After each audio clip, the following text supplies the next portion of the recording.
मी Santosh Patil. SP न्यूजमध्ये आपले स्वागत आहे.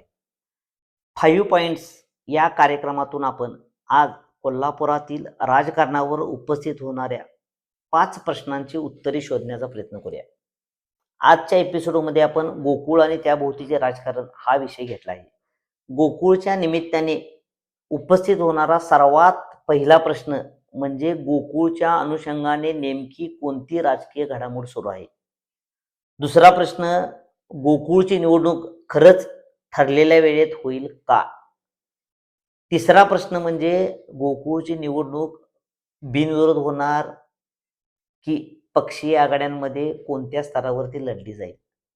चौथा प्रश्न, गोकुळच्या निमित्ताने कोल्हापूरचे पक्षीय राजकारण कशा पद्धतीने कुस बदलेल? आणि पाचवा प्रश्न म्हणजे गोकुळच्या राजकारणामुळे जिल्ह्यात नवनवीन कोणती राजकीय समीकरणं उदयाला येतील? या 5 प्रश्नांची उत्तरे आपण शोधण्याचा आज प्रयत्न करतो. गोकुळ दूध संघाची निवडणूक 90 दिवसात घ्या असे सुप्रीम कोर्टाने आदेश दिले. मात्र हा आदेश समजत नाही किंवा नेमका याचा अर्थ लागत नसल्याचे कारण सांगत सहकार निवडणूक प्राधिकरणाने सपशेल हात वर केले आणि गोकुळच्या निवडणुकीबाबत राज्य सरकारला पत्र लिहून प्राधिकरणाने मार्गदर्शन मागवले आहे. ही झाली एक वरवर पाहता ही एक प्रशासकीय घडामोड आहे. मात्र ही घडामोडच गोकुळच्या राजकारणातील खरी गोम आहे. याचा अर्थ सरळ सरळ असा आहे की काहीही झाले तरी गोकुळची निवडणूक नेमकी कधी यायची हे फक्त आणि फक्त राज्य सरकारच ठरवेल. आणि गोकुळची निवडणूक कधी घ्यायची हे ठरवताना, त्याचा काळ वेळ ठरवताना पक्षीय पाया अधिक मजबूत होण्यासाठी खेळ्या खेळल्या जातील. महायुतीमधील एका गटाने निवडणूक प्रक्रियेच्या अनुषंगाने 1108 दूध संस्थांच्या पात्र अपात्रतेबाबत निर्णय घेण्यासाठी स्थानिक प्रशासनावर टाकलेला दबाव ह्याच एका खेळीचा भाग आहे. या सर्व घडामोडी पाहता गोकुळची निवडणूक आणि येथील प्रशासकाचा कालावधी राज्य सरकार म्हणजेच मुख्यमंत्री देवेंद्र फडणवीस हेच ठरवतील हे स्पष्ट आहे. यामुळे गोकुळच्या निमित्ताने जिल्ह्याच्या राजकारणातील अस्वस्थता अजून काही काळ वाढत गेलेलीच आपल्याला दिसेल. वास्तविक गोकुळची निवडणूक बिनविरोध व्हावी यासाठी जोरदार घडामोडी सुरू आहेत.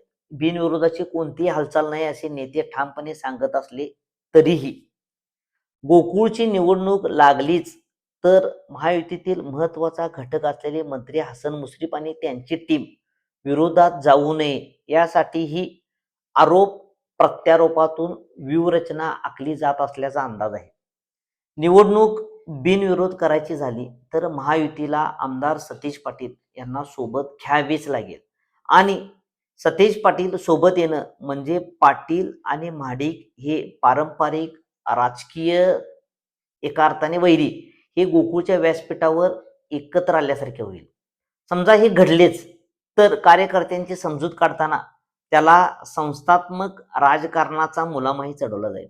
पण दुसऱ्या बाजूला शिवसेना शिंदे गटात जागा वाटपावरून असणारी संभाव्य नाराजी दूर करण्याचे मोठे आव्हान महायुतीसमोर असेल. एक वेळेला मंत्री हसन मुश्रीफ हे देवेंद्र फडणवीस यांच्या शब्दावरून 2 पावले मागे येतीलही, पण शिवसेना शिंदे गट आपले अस्तित्व टिकवण्यासाठी निकराचा लढा देईल. शिवसेनेला सन्मानजनक वाटा नाही मिळाला तर माजी खासदार संजय मंडलिक आणि पालकमंत्री प्रकाश आंबेडकर, आमदार चंद्रदीप नरके हे ताकदीने पॅनेल करून मैदानात उतरतील. बिनविरोधाचा तिढा सुटला नाही तर आमदार सतीश पाटील यांनी यापूर्वी स्पष्ट केल्याप्रमाणे ते जे कोणी सोबत येतील त्यांना घेऊन मैदानात उतरतील आणि आमदार सतीश पाटील यांच्या जोडीला संभाव्य शिवसेनेचा गट जाणे हे महायुतीला झेपणारे नाही. त्यामुळेच गोकुळच्या निमित्ताने प्रशासकीय असोत वा राजकीय असोत प्रत्येक डाव मोजून मापून टाकला जात आहे. निवडणुकीच्या तिढ्यात अडकवून पहिल्या टप्प्यात महायुतीतील कुरघोडी शांत करण्याचा प्रयत्न सुरू आहे. अजून अशा अनेक बुद्धिबळाच्या 2.5 घरांच्या खेळ्या गोकुळच्या निमित्ताने खेळल्या जाणार आहेत. अशाच ह्या खेळ्या अत्यंत उत्कंठावर्धक अशाच असतील. या आणि अशाच अपडेटसाठी SP न्यूज पाहत राहा.